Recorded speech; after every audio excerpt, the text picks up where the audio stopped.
Thanks for watching and welcome to Square-Faced Vision. I'm Jules Hallam and you've joined us at Scala in King's Cross, and we have managed to pluck a few minutes with lights. Hello. Hello. Thanks for plucking time with me. Absolutely, it's a real pleasure to meet you, and as we were discussing, there's like a queue of people sitting outside the venue waiting for you tonight. Yeah. It must feel, really heartening for you to know that your fans are so kind of It's hardcore. amazing. There's like this incredible dedication. And you see it especially coming out overseas. I mean, you don't know what's happened over the past year and a half because we haven't been here for that long. And you see, even before we got out here, half the show sold out. So it's kind of exciting to know that things are happening.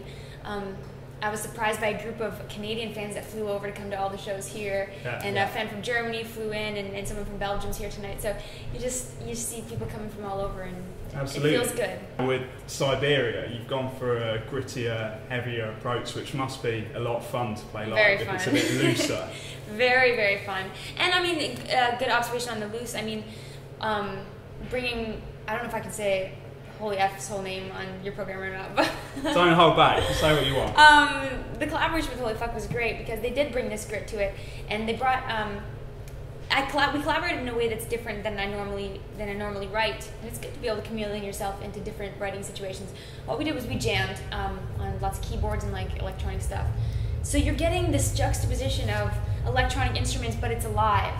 Some people dismiss electronic music for being soulless and impersonable because it's electronic, but this kind of meets in the middle and touches on both those things, so it's really special. And electronic music's quite a big thing. It is. I mean, it's what we all have access to. It's so easy to grab a keyboard and start working on stuff, so you can be creative and free in your own environment and lay it down in Pro Tools you can have on your personal computer. I mean, if you've got the tools, you can do it. It's interesting to hear you talking about the tools of the trade, so to speak, because I feel that you're very involved with the music that you make. And past that as well, you've just said that you're taking a computer science course. Yeah. So to kind of get even more hands-on. Why are you taking computer science, just out of interest? I'm a big fan of video games, so eventually I want to get into video game design just as a side thing. And I think someday an RPG that's music-based would be really cool. I don't know. Nothing like that exists really.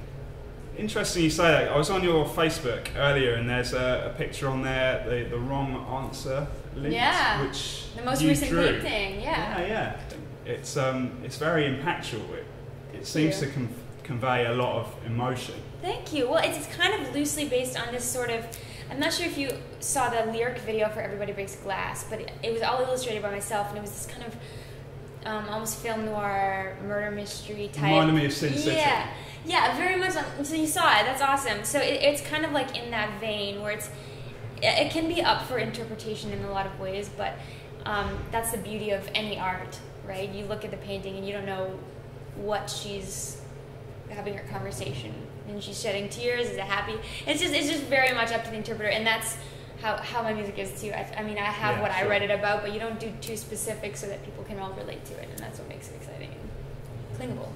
As you can see, we have rather unflattering lighting, could you say, for the shoot today, but it's also could be suitable because of your fascination with science fiction and looking at your tattoos. we were looking at it before, how it looks a bit like, I don't know, Left 4 Dead or something, some like post-apocalyptic lighting here. Yeah, but look at this. This is amazing. Wow. Yeah, wow cool. Is right. This is from World of Warcraft. Is that an actual implement that you can buy on World of Warcraft?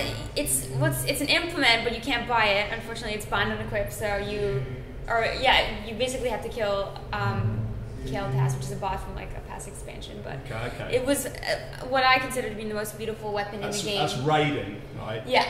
Nice. Raiding, skirmishing. Yeah. Well, the drop rate's like something like 0.2% or something. So I actually don't even have the weapon in the game.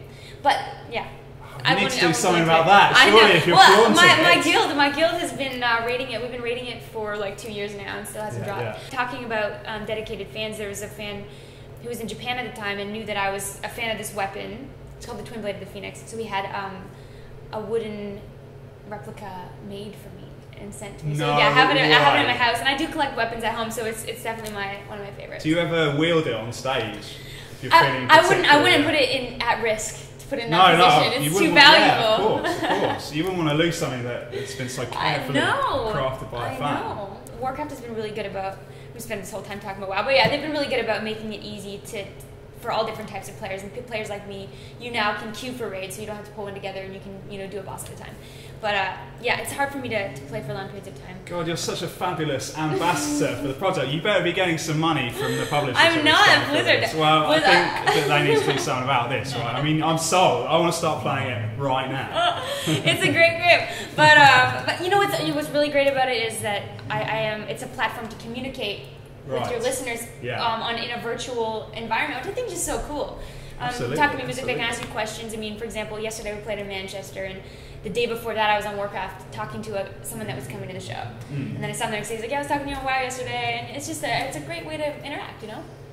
Talking a little bit more about when you were growing up, you used to travel around quite a lot to places like the Philippines, Jamaica, and that sort of thing. Did you find that a lot of your creativity stems from the fact that you were exposed to so many different environments when you were younger? I think that it's hard to say that the environments themselves were the ones that inspired you, but I think it's just the way of living that made this way of living easier. You know, we were moving around all the time, and you never get too nostalgic about a certain place or certain thing. It's about who you're with. It's not really about where. As a result of moving around, I was homeschooled, so I had a lot of time to learn music and do art, you know, where maybe if I had to get up in the morning and go to school and move around to different classes, I may not have had the opportunity I did, because my dad every Tuesday taught us music, spent the day doing music. So. And some other big news for you this year, you're getting married. Is that right? Yes. Wow! Congratulations. Thank you. That's amazing. Thank you. And is this the ring you're wearing here? Look at that! It is. I'm well jealous. Thank you. How do you feel about it? It's a big part. It's a big step in life. I mean, it's another one of those really challenging things to organize when you are a touring entity, and both of us are, you know. Sure. Both of us tour, and planning a wedding when we're on the other ends of the world is a feat on its own. But it does. It makes things feel less scary. I mean, you know, there's nothing more important than relationships and It's people, very true. So. Fantastic. Well, Lights, it's been such a pleasure chatting to you this Likewise. afternoon. Well, best of luck with... I like us in this dim lighting. It's nice. Yeah, this rather mercurial lighting, you could say.